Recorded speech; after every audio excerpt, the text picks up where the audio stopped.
چطور با کودک عصبانی رفتار کنیم؟ 5 اشتباه رایج والدین برای بهتر.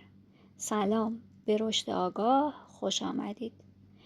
اگر کودک شما گاهی عصبانی می شود، گریه می کند، داد می زند یا حتی حاضر نیست با شما صحبت کند، احتمالاً این سوال برایتان پیش آمده.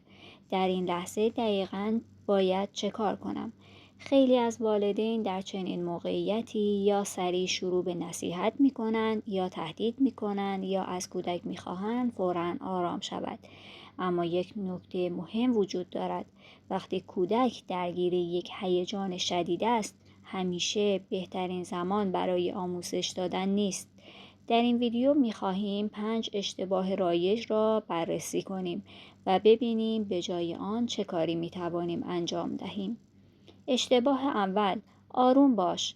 وقتی کودک خیلی عصبانی است، گفتن جمله‌هایی مثل آروم باش، گریه نکن، اینکه چیزی نیست، معمولاً احساس کودک را از بین نمیبرد. بهتر است ابتدا احساس او را ببینیم. مثلا میبینم خیلی عصبانی شدی یا میفهمم این اتفاق ناراحتت کرده. این به معنی تایید هر رفتاری نیست. ما می توانیم احساس کودک را بپذیریم، اما همزمان برای رفتار او حد و مرز داشته باشیم. مثلا میدونم خیلی عصبانی هستی، اما اجازه نمیدم کسی رو بزنی. اشتباه دوم، توضیح دادن زیاد در لحظه عصبانیت. گاهی والدین در همان لحظه شروع می کند به توضیح دادن. چند بار بهت گفتم اگر گوش می کردی این اتفاق نمی افتاد، باید یاد بگیری.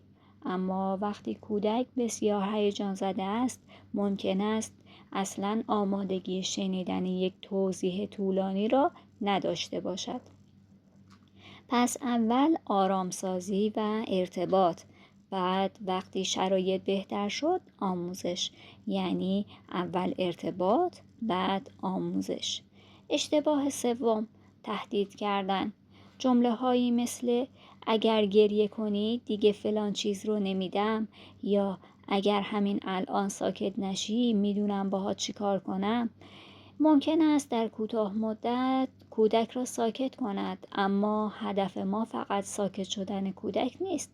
ما می‌خواهیم کودک به مرور یاد بگیرد احساسات خودش را بهتر بشناسد و مدیریت کند. به جای تهدید می‌توانیم یک مرز روشن و آرام داشته باشیم. مثلا عصبانی بودن اشکالی نداره، اما زدن اشکال داره. اشتباه چهارم، مقایسه کردن. ببین دوستت چقدر آرومه، خواهرت هیچ وقت این کار رو نمی‌کنه. مقایسه معمولاً به کودک کمک نمی کند احساسش را بهتر مدیریت کند. به جای مقایسه رفتار مورد انتظار را مشخص کنیم. مثلا میتونی عصبانی باشی، ولی میتونی با حرف زدن بهم بگی چی ناراحتت کرده. اشتباه پنجم، انتظار آرامش فوری. گاهی فکر می‌کنیم کودک باید همان لحظه‌ای که از او می‌خواهیم آرام شود. اما یادگیری تنظیم هیجان یک فرایند است. کودک به مرور و با تجربه‌های تکرار شونده یاد می‌گیرد. احساسش را بشناسد، آن را بیان کند و راه‌های مناسب‌تری برای واکنش پیدا کند. پس اگر کودک شما همیشه در اولین تلاش موفق نشد، ناامید نشوید. حالا چه کار کنیم؟ می توانیم یک الگوی ساده 3 مرحله‌ای داشته باشیم. مرحله اول، احساس را ببین. می‌بینم عصبانی شدی. مرحله دوم، مرز را مشخص کن. عصبانی بودن اشکالی نداره، اما زدن ممنوعه. مرحله سوم، بعد از آرام شدن آموزش بده. حالا بیا با هم ببینیم دفعه بعد وقتی خیلی عصبانی شدی چه کاری میتونی انجام بدی. این 3 مرحله ساده می توانند به ما کمک کنند در لحظه های سخت واکنش آگاهانه تری داشته باشیم. و یک نکته مهم، قرار نیست والد همیشه کامل و بدون اشتباه باشد. هدف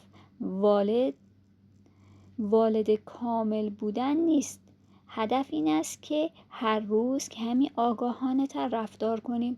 اگر این ویدیو برایتان مفید بود، آن را برای پدر یا مادری که ممکن است به آن نیاز داشته باشد بفرستید.